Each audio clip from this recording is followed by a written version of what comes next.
Assalamualaikum warahmatullahi wabarakatuh.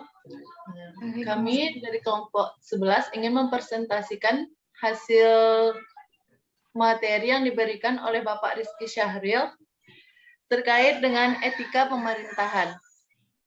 Baik, kami yang beranggotakan Syifa Mardatila, Tamara Angelina, Tarifa Merahmah, Tasya Putri Ayunda, dan Ulia Sabina Putri. Berikutnya, pembacaan materi yang akan diawali dengan Syifa Mardatila. Kepada Syifa, dipersilahkan. Baik, terima kasih, Tarifa. Di sini saya akan menjelaskan sedikit materi tentang hakikat dan makna etika dalam pemerintahan.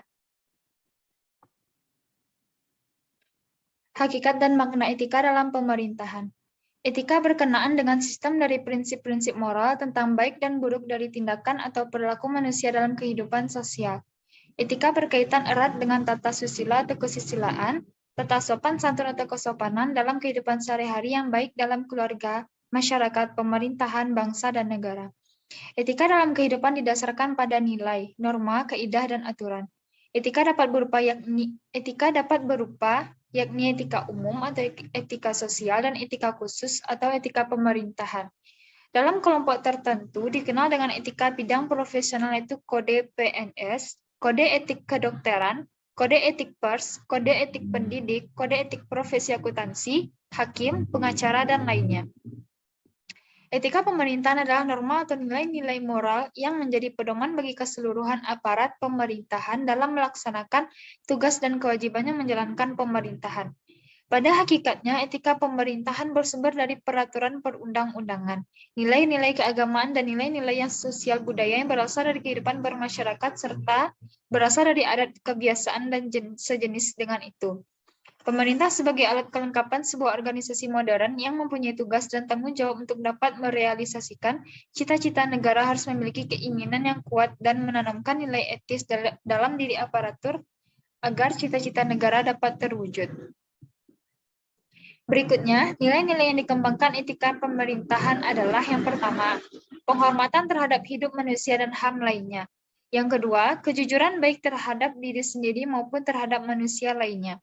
Yang ketiga, keadilan dan kepantasan merupakan sikap yang terutama yang harus diperlakukan terhadap orang lain. Yang keempat, kekuatan moralitas, ketabahan serta berani karena benar terhadap godaan. Kemudian yang kelima, kesederhanaan dan pengendalian diri. Terakhir, nilai-nilai agama dan sosial budaya termasuk nilai agama agar manusia dapat bertindak secara profesional dan bekerja keras. Etika dalam lingkup pemerintahan saat ini sering menjadi pembicaraan terutama dalam mewujudkan aparatur yang bersih dan berwibawa. Kecenderungan atau gejala yang muncul saat ini adalah banyak birokrat sebagai aparatur pemerintah dalam melaksanakan tugasnya sering melanggar aturan yang telah ditetapkan. Etika dalam penyelenggaraan pemerintahan sangat terkait dengan moralitas dan mentalitas aparatur dalam melaksanakan tugas-tugas pemerintahan yang tercermin dari fungsi pokok pemerintahan, yaitu fungsi pelayanan, fungsi pengaturan, atau regulasi, dan fungsi pemberdayaan masyarakat. Etika pemerintahan berkaitan dengan bagaimana aparatur pemerintah dalam melaksanakan fungsi dan tugasnya sesuai dengan ketentuan yang seharusnya dan semestinya pantas untuk dilakukan dan wajar karena telah ditentukan atau diatur untuk ditaati dan dilaksanakan. Selanjutnya,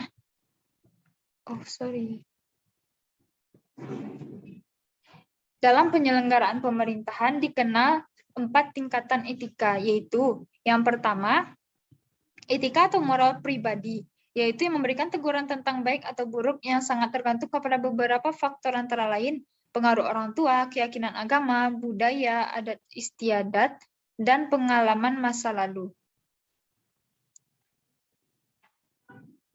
Yang kedua, etika profesi, yaitu serangkaian norma atau aturan yang menuntun perilaku kalangan profesi tertentu.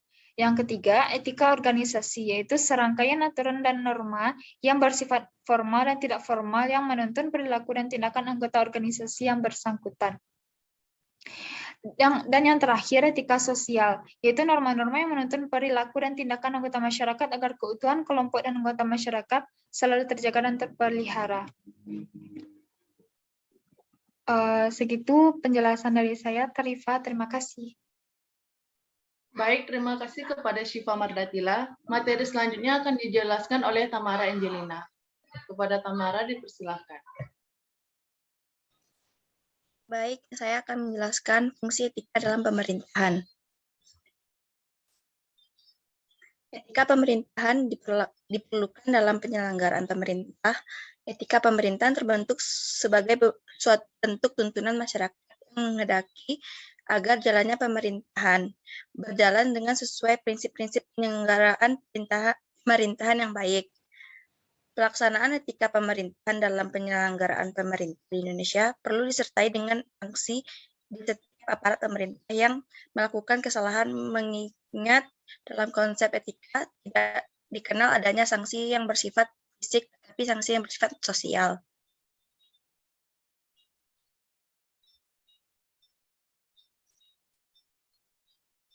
Barthes 2011 memberikan 3 pengertian pada kata etika.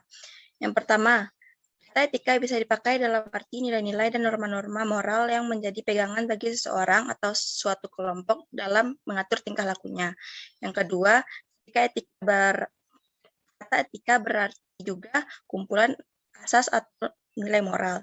Maksud kumpulan asas atau nilai moral di sini adalah kode etik yang disepakati antara anggota satu kelompok atau organisasi. Yang ketiga, kata etika mempunyai arti ilmu tentang yang baik atau buruknya. Kata etika di sini sama artinya dengan filsafat moral. Fungsi etika adalah untuk membina kehidupan yang baik berdasarkan nilai-nilai moral tertentu. Hal tersebut mengingat bahwa kehidupan manusia seperti saat ini bersifat multidimensional yang meliputi bidang sosial, ekonomi, politik, kebudayaan, dan sebagainya. Yang kesemuanya memerlukan etika dalam mencapai tujuannya, masuk di dalam kehidupan pemerintah. Fungsi etika pemerintahan secara umum, fungsi etika pemerintahan dan dalam praktik penyelenggaraan pemerintah ada 2. Yang pertama, sebagai pedoman referensi acuan pelaksanaan tugas-tugas pemerintahan, penuntun dalam pelaksanaan tugas-tugas pemerintahan. Yang kedua, sebagai acuan untuk menilai apakah keputusan dan atau tindakan pejabat pemerintah itu baik atau buruk, puji atau tercela. Widodo menjelaskan bahwa oleh karena etika mempersoalkan baik dan buruk dan bukan benar dan salah tentang sikap, tindakan, dan perilaku manusia dalam berhubungan dengan sesama baik dalam masyarakat maupun organisasi publik atau bisnis. Maka etika mempunyai peran penting dalam administrasi negara. Etika diperlukan dalam administrasi negara. Etika dapat dijadikan pedoman referensi petunjuk tentang apa yang harus dilakukan oleh administrasi negara dalam menjalankan kebijakan politik, dan sekaligus dapat digunakan sebagai standar penilaian apakah perilaku administrasi negara dalam menjalankan kebijakan politik dapat dikatakan baik atau buruk. Karena administrasi negara bukan saja berkaitan dengan masalah pelaksanaan kebijakan politik saja, tapi juga berkaitan dengan masalah manusia dan kemanusiaan. Etika pemerintahan merupakan bagian dari aturan main organisasi birokrasi pegawai negeri yang dikenal sebagai Kode Etik Pegawai Negeri, diatur dalam Undang-Undang Kepegawaian. Kode etik yang berlaku bagi pegawai negeri sipil disebut Fatwa Prasetya Korps Pegawai Republik Indonesia, dan untuk kelompok tentara nasional Indonesia disebut Marga. Kode etik tersebut sering diingatkan kepada manusia dengan maksud untuk menciptakan kondisi-kondisi moral yang menguntungkan dalam penyelenggaraan pemerintah dan menumbuhkan sikap mental dan moral yang baik. Secara garis besar, etika pemerintahan berada di antara etika profesi dan etika politik. Asumsi yang digunakan adalah bahwa seorang aparatur adalah orang yang harus menerapkan ilmu manajemen dan organisasi secara profesional. Dia harus mampu memecahkan masalah-masalah dengan baik, serta mampu mengelola organisasi secara efisien. Oleh karena itu, ia dituntut untuk memiliki kepekaan tinggi terhadap masalah-masalah politis. Sumber etika pemerintahan. Dari berbagai penjelasan tentang etika pemerintahan, maka dapat dikemukakan bahwa hakikatnya sumber etika pemerintahan itu berasal dari peraturan perundang-undangan. Nilai-nilai keagamaan dan nilai-nilai sosial budaya yang berasal dari kehidupan kemasyarakatan berasal dari adat kebiasaan yang sejenis dengan itu. Ada yang berpendapat bahwa pemerintahan Indonesia, nilai-nilai keutamaan pemerintahan itu dipahami keberadaannya telah tumbuh sejak sebelum Indonesia merdeka, yaitu dimulai sejak zaman perjuangan melawan penjajahan Belanda dulu.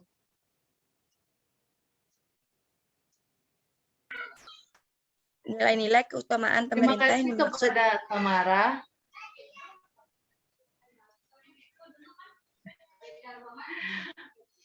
Terima kasih kepada Tamara. Selanjutnya materi dijelaskan oleh Tasya. Kepada Tasya dipersilahkan.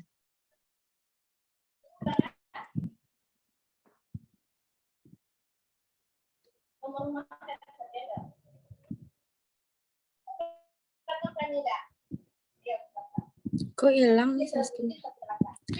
Nilai-nilai keutamaan pemerintahan yang dimaksud antara lain bersumber dari 1. Budi Utomo Sumpah Proklamasi 1945, 2. Pancasila dan Undang-Undang Dasar Negara Republik Indonesia tahun 1945, 3. Undang-undang dan peraturan pemerintah yang mengatur tentang kewenangan, tugas pokok dan fungsi pemerintah dan organisasi pemerintahan, hak dan kewajiban, serta larangan bagi anggota organisasi pemerintahan. 4. Nilai-nilai keagamaan. 5. Nilai-nilai sosial budaya artinya adat kebiasaan setempat seperti perilaku tentang kepantasan dan ketidakpantasan serta kesopanan. Nilai-nilai agama dan sosial budaya merupakan salah satu nilai yang mengikut kehidupan keseharian yang terbentuk sebagai akibat adanya hubungan vertikal dan horizontal. Hubungan vertikal yaitu hubungan antara manusia dengan Tuhannya yang membentuk suatu nilai-nilai agama tertentu. Sedangkan hubungan horizontal atau hubungan antar manusia membentuk apa yang dinamakan nilai-nilai sosial budaya. Nilai sosial budaya yang berlaku dari masyarakat kadangkala mewarnai pola perilaku dan masyarakat yang bersangkutan. Terdapat hubungan interaksi antara nilai-nilai sosial budaya yang berlaku dengan nilai-nilai etika pemerintahan.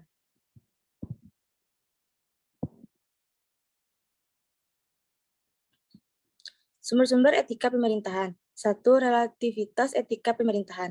Etika pemerintahan merupakan ajaran untuk berperilaku yang baik dan benar sesuai dengan nilai-nilai keutamaan yang berhubungan dengan hakikat manusia. Baik dan benarnya sebuah perilaku atau tindakan sifatnya relatif, tergantung dari sudut pandang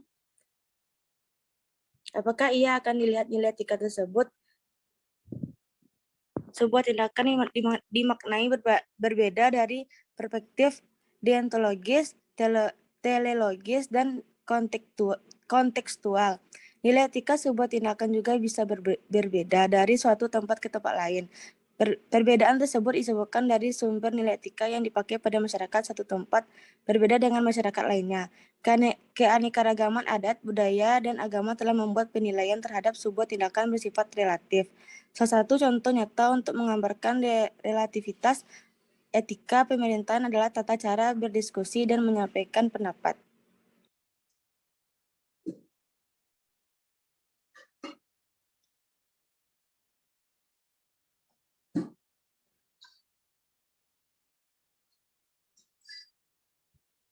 Dua, Pancasila sebagai sumber etika pemerintahan.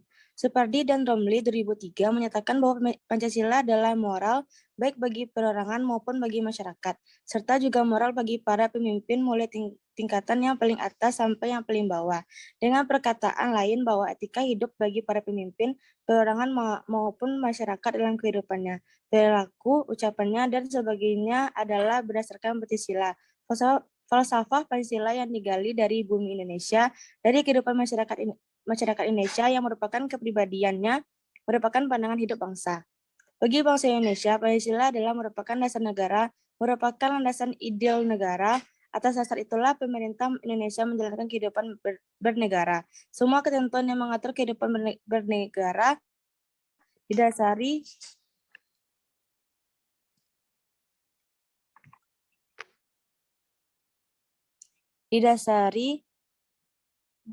oleh Pancasila. Negara dalam menjalankan kehidupan sehari-harinya dilaksanakan oleh pemerintah.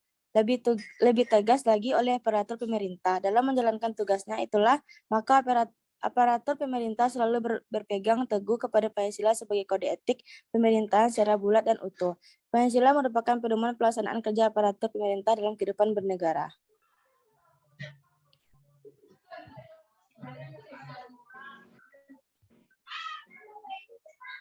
Lanjut, Syifa.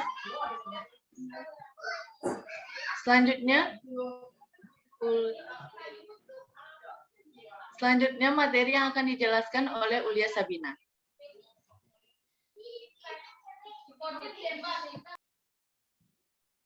Terima kasih Tarifa. Baiklah, saya akan menjelaskan tentang nilai agama sebagai sumber etika pemerintahan. Agama mengajarkan hal yang baik dan benar, mengajarkan hakikat kebaikan dan kebenaran, serta mengajarkan manusia untuk menghindari perbuatan salah, jahat, dan buruk yang bersumber kepada wahyu Tuhan. Objek dan sasaran etika adalah juga perbuatan yang baik, yang buruk, menjadi perilaku manusia yang antara lain bersumber pada agama. Sehingga dari segi etika, maka agama yang menjadi sumber utamanya. Al-Ghazali merupakan seorang penulis dan filsuf Muslim abad pertengahan yang memiliki corak pemikiran dan pemahaman dan sinergis dan relevan dengan agama sebagai sumber etika pemerintahan. Konsepsi etika pemerintahan Al-Ghazali adalah suatu teori sistem pemerintahan yang berisikan masyarakat dan aparatur negara yang mempunyai moral yang baik dengan ditopang oleh agama sebagai dasar negara. Seorang pemimpin yang ideal menurut Al-Ghazali adalah seorang yang mengerti tentang budi luhur atau moral, agama, dan kebijaksanaan yang harus ditetapkan dalam menjalankan sistem pemerintahan. Selanjutnya, nilai budaya Indonesia sebagai sumber etika. Menurut Tilor Sukanto 2001 mengatakan bahwa budaya terdiri dari segala sesuatu yang dipelajari dari pola-pola perilaku yang normatif, artinya mencakup segala cara atau pola-pola berpikir, merasakan, dan bertindak. Beranjak dari pengertian budaya yang dapat juga disebut kebudayaan, tampak bahwa budaya memiliki unsur-unsur pokok sebagai ciri dan budaya. Beranjak dari pemikiran tersebut, tampak suatu unsur budaya yang sangat menentukan pembentukan budaya, yaitu unsur kekuasaan politik atau kekuatan. Mengingat pemerintah sebagai salah satu organisasi politik atau kekuasaan yang paling kompleks di zaman modern ini, secara teoris memiliki kontribusi yang tinggi untuk membentuk suatu budaya.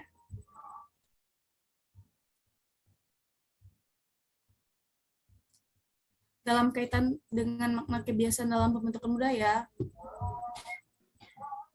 Ferdinando Sukanto 2001 memberikan makna kebiasaan dalam 3 arti, yaitu pertama dalam arti menunjuk pada suatu kenyataan yang bersifat objektif, misalnya kebiasaan untuk bangun pagi, minum teh, dan sebagainya. Artinya adalah bahwa seseorang biasa melakukan perbuatan-perbuatan tadi dalam tata cara kehidupannya.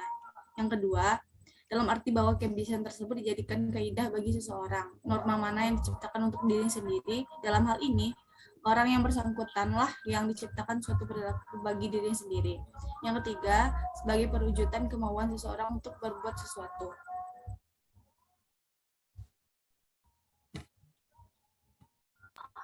Baik, kesimpulan dari materi kelompok 11 adalah sebuah negara yang mempunyai cita-cita besar harus bisa mewujudkan kesejahteraan, keamanan, dan pelayanan kepada semua warga. Seringkali masyarakat sebagai yang membutuhkan pelayanan dari aparatur pemerintah tidak mendapatkan apa yang diharapkan. Lemahnya tindakan bagi aparatur yang melakukan perbuatan tidak terpuji dan mengindahkan nilai-nilai moral dalam memberikan pelayanan membuat kewajiban dan tugas sebagai aparatur pemerintah menjadi sia-sia. Ketidakjeraan untuk melakukan pelanggaran yang selalu berulang disebabkan sanksi dan hukuman yang diberikan terlalu ringan dan lemah. Etika pemerintahan meliputi etika aparatur pemerintah dalam bernegara, dalam berorganisasi, bermasyarakat, terhadap diri sendiri, dan terhadap sesama aparatur yang wajib dilaksanakan oleh aparatur pemerintah. Etika aparatur pemerintah mewujudkan aparatur yang berdisiplin, aparatur yang menaati peraturan perundang-undangan yang berlaku dalam pelaksanaan tugas, termasuk di dalamnya menaati peraturan disiplin pegawai negeri sipil. Etika pemerintahan merupakan etika terapan yang berperan dalam urusan pengaturan tata kelola pemerintah. Nilai-nilai yang ada dan berkembang dalam masyarakat akan mewarnai sikap dan perilaku pemerintah, dipandang etis atau tidak etis dalam penyelenggaraan fungsi-fungsi dan tugas pemerintahan sesuai dengan prinsip-prinsip pemerintahan yang baik dan buruk. Merupakan upaya mengikis budaya paternalistik yang berjalan pada masa pemerintahan Orde Baru. Pelaksanaan etika pemerintahan dalam penyelenggaraan pemerintah di Indonesia perlu disertai dengan sanksi bagi setiap aparat pemerintah yang melakukan kesalahan, mengingat dalam konsep etika tidak kenal adanya sanksi yang bersifat fisik, tetapi sanksi yang bersifat sosial. Sekian presentasi dari kelompok 11. Sebelumnya, jika ada kata-kata yang salah, mohon dimaafkan. Wabillahi taufiq wal hidayah. Assalamualaikum warahmatullahi wabarakatuh.